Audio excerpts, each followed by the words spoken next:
To see Africa awakening is truly a nightmare for some. But Africa is indeed awakening, and Africa will awaken.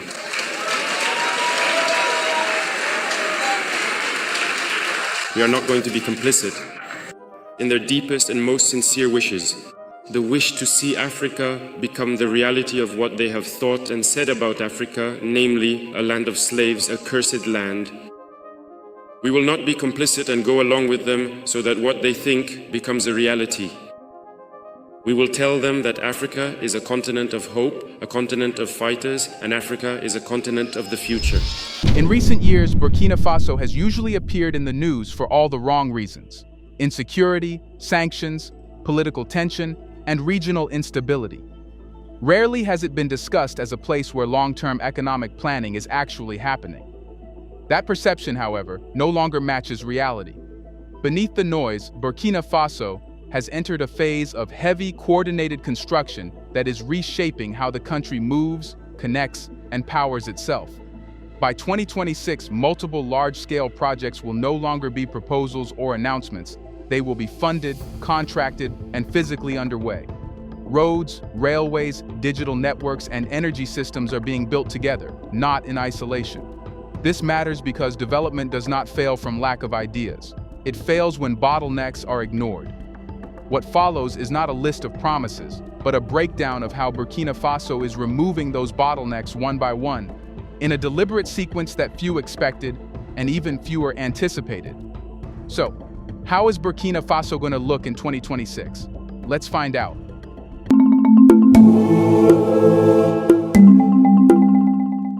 Most people think they understand what is happening in Burkina Faso. They think the story is about insecurity, about politics, about sanctions and isolation. And on the surface, that looks reasonable. Those are the headlines that travel fastest.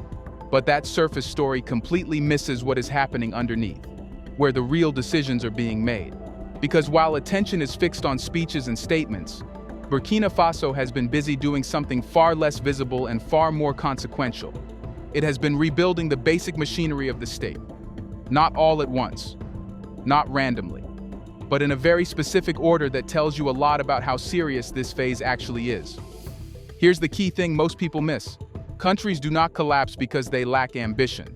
They collapse because movement becomes expensive, information becomes uneven, and energy becomes unreliable. Once those three things break, everything else follows. Prices rise, investment dries up, governance weakens, and dependence deepens. Burkina Faso's leadership appears to have identified those pressure points early and decided not to debate them endlessly, but to remove them one by one. By late 2025 and into 2026, this approach became visible on the ground. Construction did not concentrate in one flashy sector. It spread across transport corridors, digital infrastructure, rail logistics, and power generation simultaneously. That alone is unusual. Most countries pick one flagship project and postpone the rest. Burkina Faso did the opposite. It treated infrastructure as a system, not a collection of headlines. This matters because infrastructure only works when it connects to other infrastructure. A fast road is useless if businesses cannot access power. Digital services fail if people cannot physically move goods. Railways collapse if the energy supply is unstable. What is unfolding is not a development wish list, but an attempt to remove structural weaknesses in sequence, so that progress in one area does not stall in another. And this is where the story becomes interesting. Burkina Faso did not begin with technology. It did not begin with digital apps or smart city branding. It began with something more basic and more telling: movement inside the country itself. Before talking about connectivity, before talking about energy transition, before talking about industrial growth, it tackled the problem of how long it takes, how much it costs, and how dangerous it is to move people and goods between its most important economic zones. That choice tells you something important. It suggests this was not designed for headlines, but for outcomes. It suggests the planners were thinking less about how projects look individually and more about how they lock together once built. So before digital networks, before rail revival, before solar fields and power plants, one question had to be answered first, a question that quietly determined everything that followed. How do you modernize an economy if the country itself is still slow to move? You modernize an economy by fixing movement first. The centerpiece of this decision is the Wagadugu-Bobo Dioulasso Expressway, a 332-kilometer controlled access highway connecting Wagadugu to Bobo Dioulasso. On paper, this sounds like a simple road project. In reality, it is the backbone of everything that follows. Before this expressway, the route between the two cities was a structural weakness. Travel times were unpredictable. Accidents were frequent. Heavy trucks damaged ordinary roads. During the rainy season, logistics slowed to a crawl. Every delay added hidden costs to food, fuel, construction materials, and industrial inputs. These costs were not listed in budgets, but they were paid daily by farmers, traders, and consumers. The expressway changes that equation completely. It is built for continuous flow, not stop-and-go traffic. Separate lanes for heavy vehicles reduce congestion. Modern drainage systems protect the road during rain. Safety barriers and proper shoulders cut accident rates. For freight operators, this means predictable delivery schedules. For businesses, it means planning without guesswork. For farmers, it means produce reaching markets before it spoils. What makes this road strategically important is not just speed, but compression. It shrinks the country economically.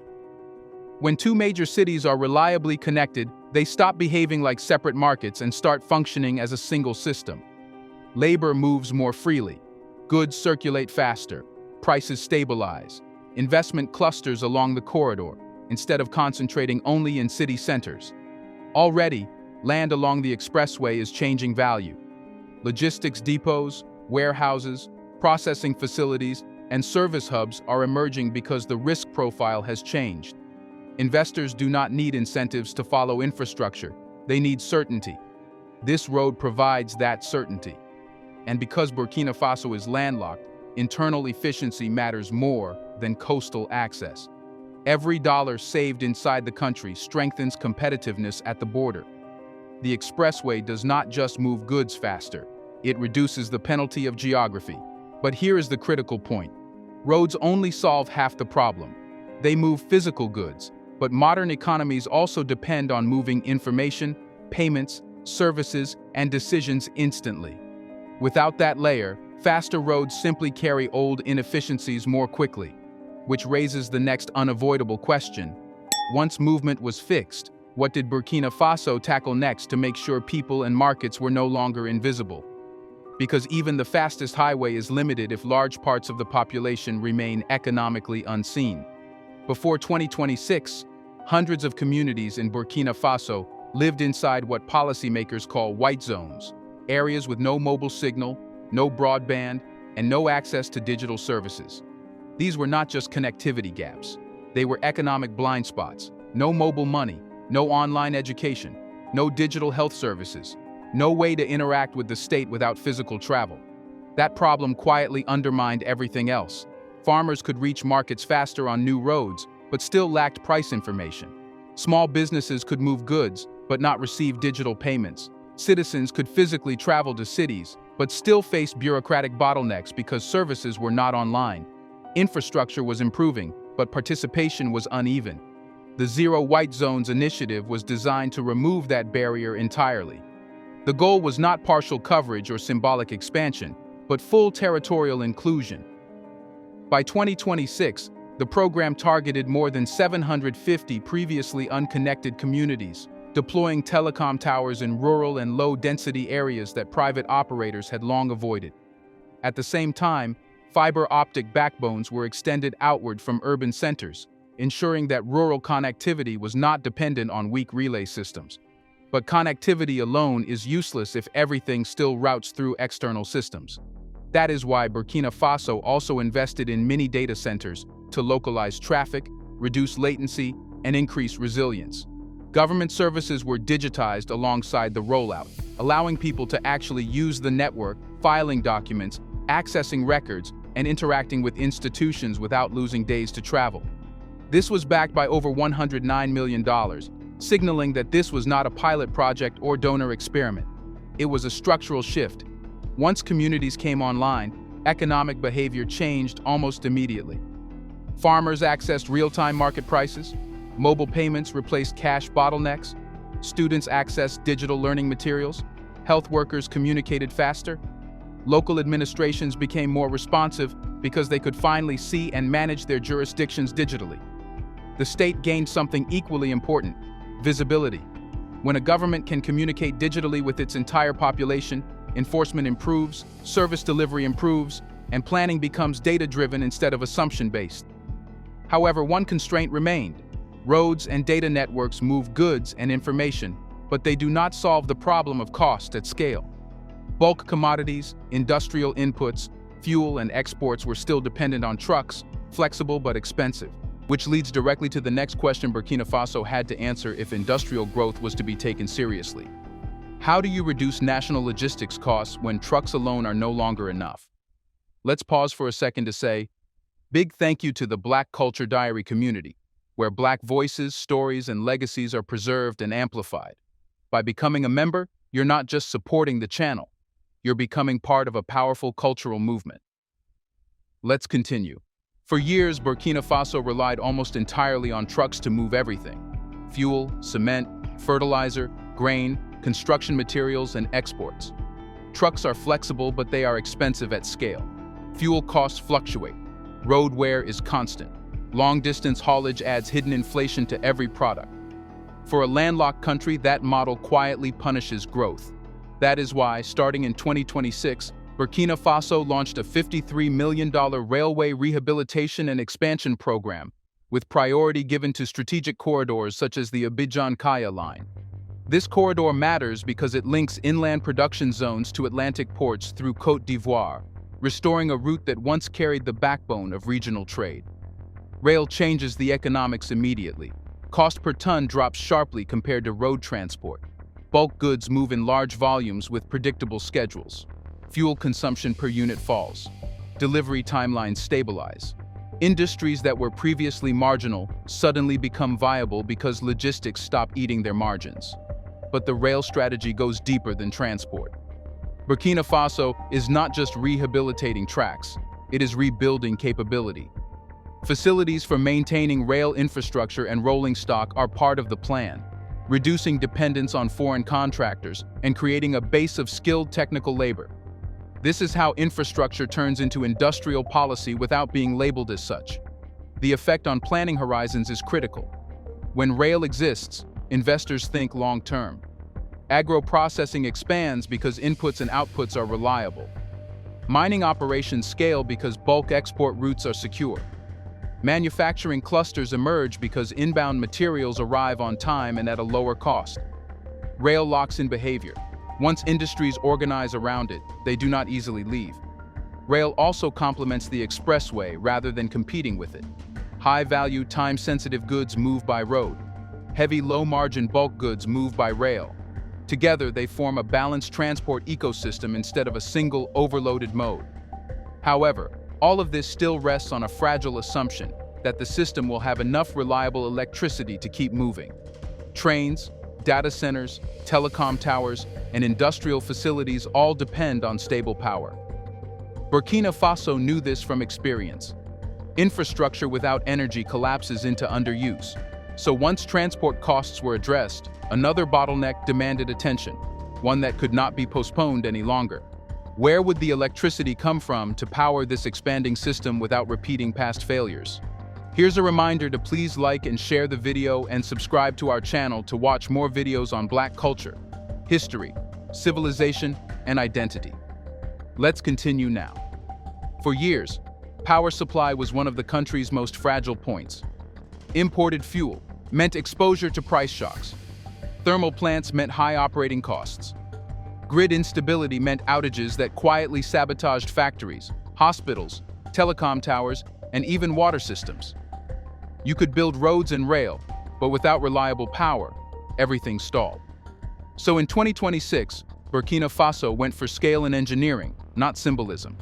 The centerpiece is a 150-megawatt solar photovoltaic project, combined with a 50-megawatt battery energy storage system. This pairing is the crucial detail most people miss. Solar alone is intermittent. Batteries turn it into dispatchable power, energy that can be released when demand peaks. Not just when the sun shines, this single design choice changes everything. The battery system smooths fluctuations, stabilizes frequency, and protects the grid from sudden drops. It allows solar to behave like a conventional power source, capable of supporting industrial loads instead of just supplementing them. In West Africa, where grids are often fragile, this is a major technical leap. Alongside this large project, the Donson Solar Power Station adds roughly 25 megawatts of capacity near the capital. Its location matters. Power generated close to demand reduces transmission losses and strengthens reliability where consumption is highest. This is not a scattered generation. It is strategic placement. Together, these projects reduce dependence on imported fuel, flatten electricity costs, and insulate the economy from oil price volatility. For businesses, this means fewer outages and more predictable operating expenses. For the state, it means less foreign exchange is drained by fuel imports. For households, it means more stable access to electricity.